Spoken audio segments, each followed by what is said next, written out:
Mahanadi சீரியலோட upcoming promo release ஆயிருக்கு. So கண்டிப்பா இந்த ப்ரோமோ ஒரு சூப்பரான ப்ரோமோ தாங்க. இப்ப வெண்ணிலா கண்ண முழிச்சுட்டாங்க. ஏன்னா வெண்ணிலா கோர்ட்ல வந்து உண்மைய சொன்னா தான் வந்து பாத்தீங்கன்னா நம்ம விஜயால வெளிய வர முடியும் அப்படிங்கிற நிலைமைக்கு கொண்டு வந்து விட்டுட்டாங்க. இப்ப வெண்ணிலா கண்ணு முழிச்சு நார்மலான நிலைமைக்கே வந்துட்டாங்க. அது மட்டும் இல்ல, நர்ஸ் மூலியமா காவேரிய பார்க்கணும் அப்படின்னு வேற சொல்லி விட்டுருக்காங்க. ஸோ காவேரியும் ரொம்ப சந்தோஷமாவே வந்து பாத்தீங்கன்னா வெண்ணிலாவை பார்க்கறதுக்காக வராங்க.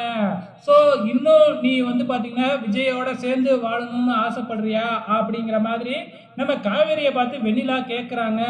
உடனே வெண்ணிலா கிட்ட காவேரி என்ன சொல்றாங்க அப்படின்னு பார்த்தீங்கன்னா, நான் உனக்கு செஞ்சு கொடுத்த வாக்கு கொடுத்த சத்தியம் வந்து பார்த்தீங்கன்னா என் வயிற்றுல வளர்ற குழந்தை மேல சத்தியம் அப்படின்னு சொல்றாங்க. இதை கேட்ட உடனே வெண்ணிலாவுக்கு அதிர்ச்சியா இருக்கு. ஏன்னா வந்து பார்த்தீங்கன்னா இப்போ காவேரி வந்து கன்சீவா இருக்கிறாங்க. அந்த குழந்தைக்கு அப்பா விஜய் அப்படிங்கிறது வந்து பார்த்தீங்கன்னா வெண்ணிலாவுக்கும் தெரிஞ்சிருச்சு. இதுக்கப்புறம் வெண்ணிலா வேற வழியே இல்லை, காவேரிக்கு வந்து பெருந்தன்மையா விட்டு கொடுத்துட்டு போக வேண்டியதுதான். ஆனா பசுபதி நடுப்புற பூந்து ஏதாச்சும் செய்யாம இருக்கணும். பொறுத்திருந்து பார்க்கலாம்.